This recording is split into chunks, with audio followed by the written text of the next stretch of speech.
Okay, thank you. I think African governments should continue progressively review existing policies and legal frameworks. And in doing that, I think government should partner with the artists, first of all, and the civil society and other private sectors so that we increase the voice. Because government always wants to do the right thing. Government always wants to develop laws that speak to the nation. So I think what is very important is stronger collaboration. We're just talking now that government should create an environment where artists can trust them. And to do that, government needs to honor their word. If a government, for example, says we'll revise the law, they must revise the law. If they say they want, they should do that. In terms of examples, in Zambia we have the National Arts Policy, which was launched in 2023. The National Arts Policy actually guarantees artists the right to artistic expression. That is very important because now, if it's in the policy, in the government policy, and it is mentioned, it creates an opportunity to create other regulations around that. The other law which we are very proud of in government now in Zambia is that there is what is called the Access to Information Law. This law means that any member of the public can go to any public institution and ask for information, be it information about salaries, expenditure, programs, selection methods, anything.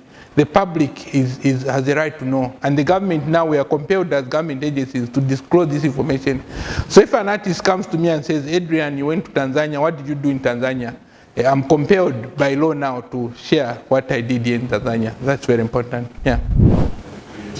I think that's a very important question.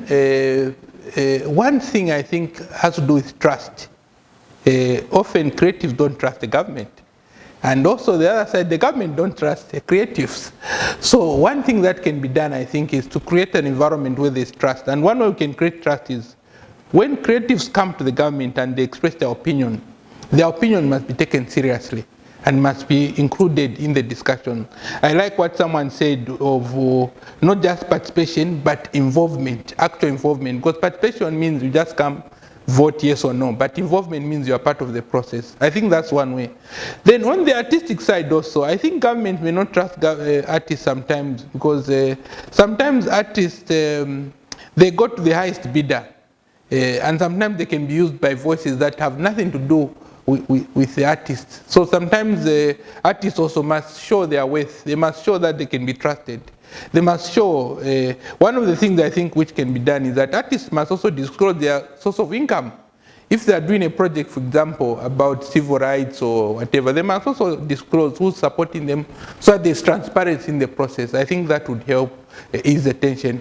And also I think more dialogue, more conversations are required, more talking to each other will help artists also ease the tension. Yeah, thank you.